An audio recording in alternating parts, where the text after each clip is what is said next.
गाडा ओढण्याचा कार्यक्रम झाल्यानंतर मग चालू होते महापंगतचा कार्यक्रम। या गावामध्ये महापंगत एक विशेष कार्यक्रम आहे। पुरुषांची पंगत फक्त एकच बसल, ते झाल्यानंतर महिलांची एकच पंगत बसल। गावाच्या विषयी हार्ड होता, डायरेक्ट ट्रॅक्टर भरून पुरे आणले होते ना। तुम्हाला जर या गावाचा पुरा व्हिडिओ पाहत असेल तर आपल्या युट्यूब चॅनलवर आहे रे बा। पंक्तीचा व्हिडिओ काढत होता तेवढ्यात वाढणकर म्हणे आमचा व्हिडिओ काढ रे बा म्हणे। हा भाऊ, मग काय बाबा नांदच नाही करायचा। सरस शेवटी होती वाढणकर त्याची पंगत। पंक्तीचा कार्यक्रम संपल्यानंतर सरळ हातपाय धुवायला गेलो। हातपाय धुतल्यानंतर तयारी करून सरळ गेलो जत्रामध्ये। या खेळाला पण लहानपणीची आठवण आली। जत्रा बारीकच होती, थोडा फिरून घेतलं। मग जत्रा फिरून झाल्यानंतर सरळ मंदिरामध्ये गेलो, कारण आरती चालू झाली होती। पालखी झाल्यावर तर निघते भव्य पालखी सोहळा। आता यापुढील पालखी मधील कार्यक्रम पाहण्यालायकीचेच आहे। सर्वात आधी आहे घोड्याचा डान्स।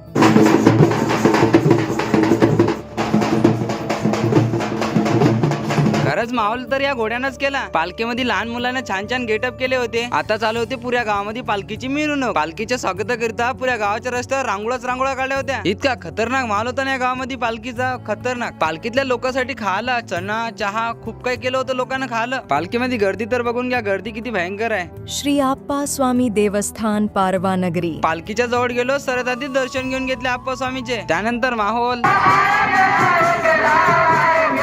त्यानंतर तांड्याच्या मैदानात घोड्याचा डान्स खतरनाकच होता। तिथून गेलो मग डायरेक्ट श्री मुंगसाजी माऊलीच्या मंदिरात। तिथं भारुडाचा कार्यक्रम होता। ते पाहून झाल्यानंतर सरळ झोपायला गेलो होतो, कारण पालखी संध्याकाळी 8 वाजता निघाली होती आणि रातच्या आता 3 वाजले होते। आणि इथेच आपला मिनी ब्लॉग संपला। कसा वाटला ते कमेंट मध्ये नक्की सांगा।